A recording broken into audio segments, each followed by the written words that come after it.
ريال ثانية، 1000 ريال عشان الحماس والدعم اللي صار في المقاطع الماضية. 1000 ريال اليوم برضو على ذا المقطع.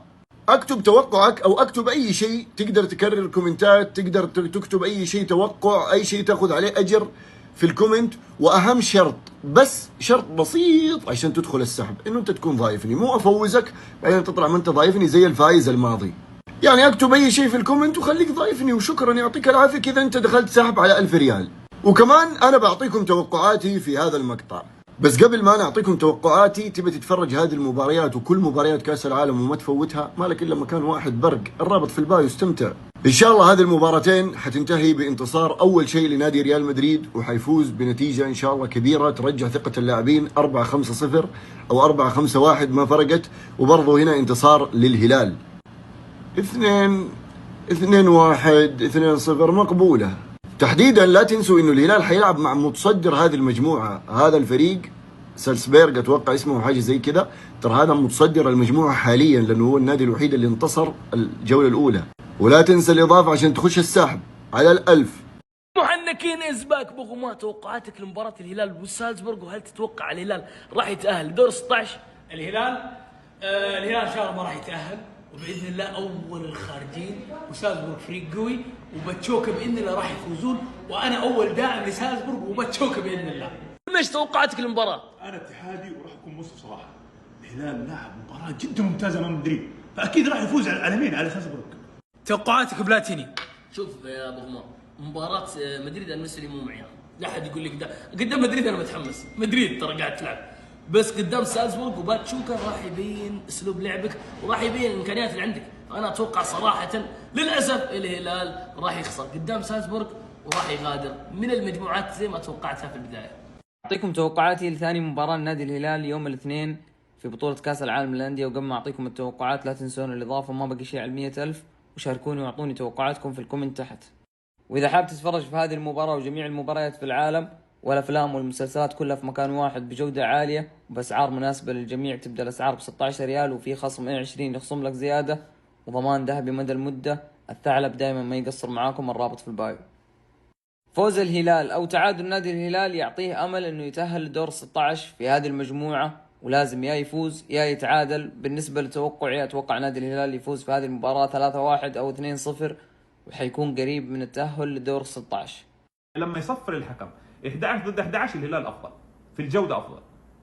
فهنا جت في بالي الدقيقه 75، يعني من بدايه المباراه الى الدقيقه 75 المفروض الهلال يكون فارق في النتيجه، المفروض يكون متقدم في النتيجه.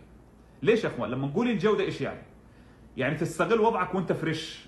لما تروح المباراه وهو فريق شاب، سالزبورغ فريق شاب ما عنده مشكله يجرون، بس جودتهم ما هي زي جوده الهلال، فانت لازم تخلص في اوقات بدري، في الفريش حقك، في قوتك.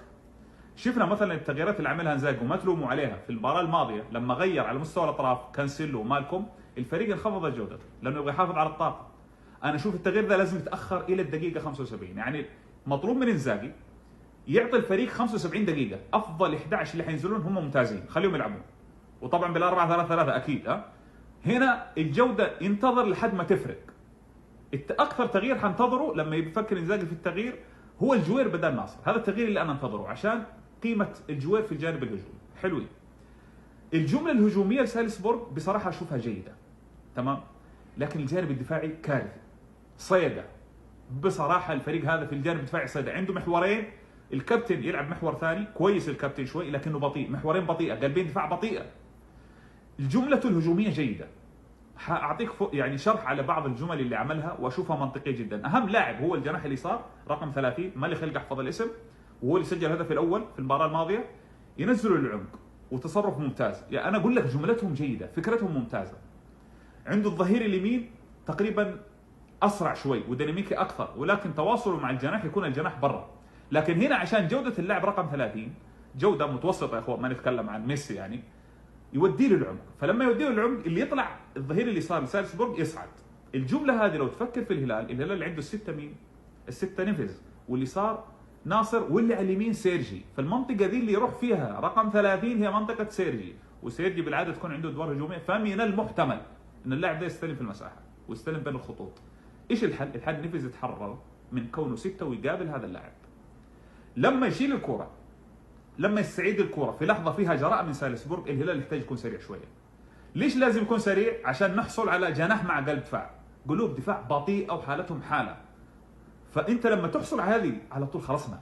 جناح مع يعني مالكم مع قلب دفاع خالصه، سالم مع قلب دفاع خالصه، مو لازم يسجل بس بالسرعه اللي عنده والمهاره يقص للمنطقه وبعد كذا يعمل كونكشن مع ليناردو او الجناح الاخر ويسجل. هذا شيء.